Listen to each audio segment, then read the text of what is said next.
ang nakalipas na linggo sa pulis sa Rehiyon 5. Border controls pinagtibay noong SONA ng Pangulong Marcos Jr.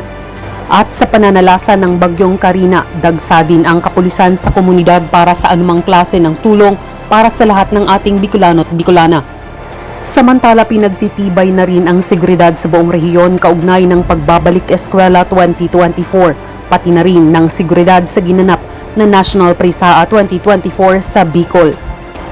At Police Brigadier General Andre Perez Dizon, kinilala ang kasipagan at pagsisilbi bilang Regional Director ng Police Regional Office 5 ng lalawigan ng Sorsogon.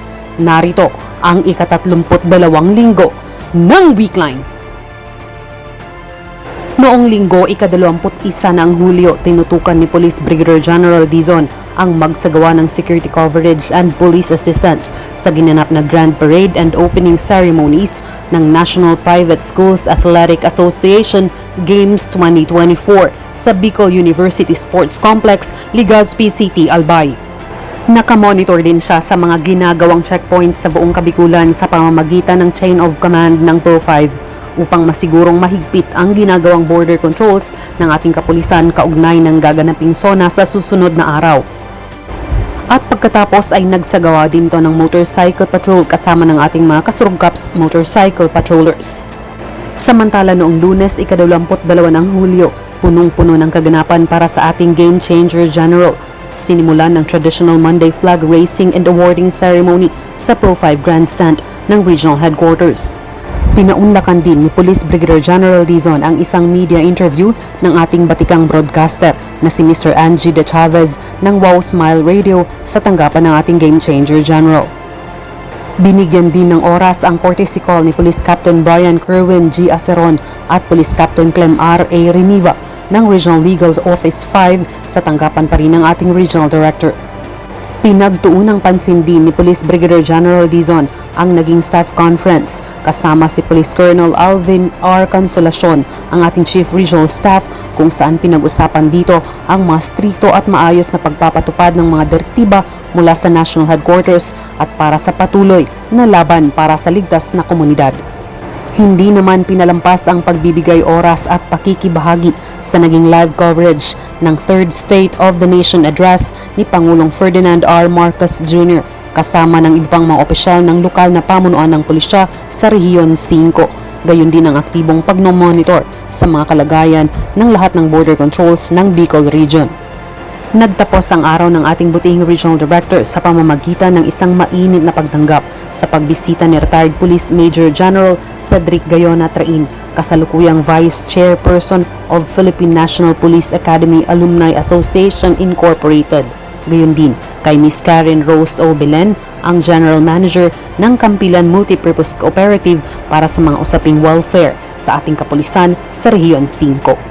At noong Martes, ika-23 ng Hulyo, pagkatapos ng maagang pagpapatrolya sa mga lansangan, nakiisa si Police Brigadier General Dizon sa naging selebrasyon ng Family Day para sa mga pamilyang pulis. Pamamaraan ng pamunuan na bigyang halaga din ang bawat pamilya ng kapulisan dahil sa kanila nagsisimula ang pundasyon ng isang alagad ng batas. Naniniwala si Police Brigadier General Dizon na kapag maayos ang pamilya ng ating mga pulis, maayos ang mga serbisyo ng mga ito sa ating bayan. Pagkatapos ay trabahong administratibo naman ang kanyang pinagtuunang pansin upang masigurong compliant ang Pro 5 sa mga reports at direktibang mula sa National Headquarters.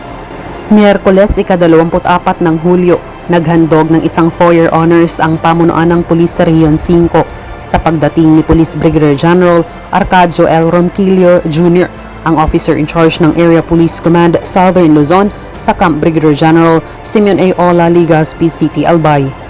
Sinundan din ito ng pagbisita ni Honorable Crunimar Antonio June D. Escudero II, ang Vice Governor ng Sorsogon, kasama si Board Member Benito L. Doma upang maghandog ng isang resolusyon mula sa lalawigan ng Sorsogon kung saan kinikilala ang ating Game Changer General sa kanyang pagkakapwesto bilang ika-42 Regional Director ng Pro 5, kasabay na rin ng pagkilala sa kanyang mga ginagawa hindi lamang sa lalawigan maging sa buong rehiyon pagdating sa usaping law enforcement.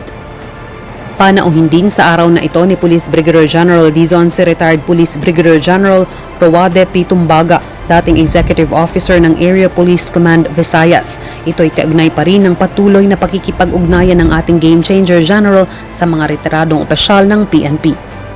At kahit puno ng kaganapan ang buong araw ng ating Regional Director, nakiisa pa rin siya sa naging meeting ng Bicol Regional Terrorism Financing Task Group kung saan panauhin si Department of Justice Undersecretary Jesse Hermohanes T. Andres. Ginanap ito sa Pro 5 Conference Room sa loob ng Regional Headquarters. At noong Huwebes, ika-25 ng Hulyo, maagang sinimulan ang bicycle patrol ni Police Brigadier General Dizon. Pagkatapos nito ay nagsagawa naman agad ng security coverage and police assistance sa pagdating ni Chief Justice Alexander G. Hesmundo ng Supreme Court of the Philippines sa Bicol International Airport. Nagbigay din ng security coverage and police assistance ang ating Game Changer General sa pagdating ni retired Police General Jonardo B. Carlos, dating Chief PNP, gayon din kay Honorable Miguel Luis R. Villafuerte, ang Representative 5th District of Camarines Sur sa parehong paliparan. Noong Biyernes, ika-26 ng Hulyo, maliban sa mga administratibong gawain, pinagtuon ng pansin ng ating Game Changer General ang pagpapatrolya sa mga matataong lugar sa lungsod ng Legazpi at munisipyo ng Daraga.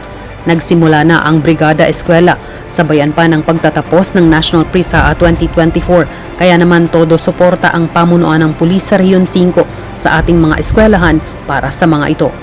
Samantala, habang nagsasagawa ng maagang bicycle patrol ang ating kasurgaps, ay maagap ang naging responde ng mga ito sa nangyaring vehicular accident sa Benjamin Imperial Street sa Legazpi City. At pagsapit ng gabi, motorcycle patrol naman ang naging pangunahing kaganapan ng ating Game Changer General. At noong Sabado, pagkatapos ng ginawang security coverage and police assistance at send-off kay Chief Justice Alexander G. Hesmundo ng Supreme Court of the Philippines, panibagong araw ding muli para sa mas pinagtibay at mas pinahabang oras na bicycle patrol, gayon din ng motorcycle patrol. At sa mga operasyong na isagawa mula ika-21 hanggang ika-27 ng Hulyo, taong kasalukuyan, umabot sa mahigit 500,000 pisong halaga ng iligal na droga ang nakumpiska ng mga operatiba ng pulis sa Rehiyon 5 na nagresulta sa pagkakaaresto ng 14 na suspects mula sa 14 na ginawang operasyon. Nanguna dito ang Albay Police Provincial Office, sinundan ng Camarines Sur Police Provincial Office at pamangatlo ang Camarines Norte Police Provincial Office. Sa kampanya kontra illegal gambling, inaresto ang 31 suspects mula sa ginawang 13 operasyon.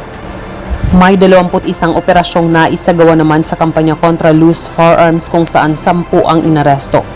Habang mahigit 50,000 piso naman ang mga kagamitang kumpiskado sa illegal na pangingisda kung saan arestado ang 5 suspects sa 4 na ginawang operasyon. Huli naman ang 3 suspect sa kampanya kontra illegal logging na nagresulta sa pagkakakumpiska ng mahigit 7,000 pisong halaga ng mga lumbers at flitches. Samantala, umabot sa 103 most wanted persons ang inaresto sa buong Kabikulan sa nakalipas na linggo, habang 7 ang huli sa mas pinagtibay ng mga hakbang kontra insurhensya. Patuloy na subaybayan ang transparent service ng ating Game Changer General sa Pulis sa Rehiyon 5. Basta't kay Police Brigadier General Andre Perez Dizon, serbisyo ay damang-dama. Serbisyo ay uunahin ka at ipapatupad ang serbisyong APD. Approachable, presentable, and dependable kasurugkaps.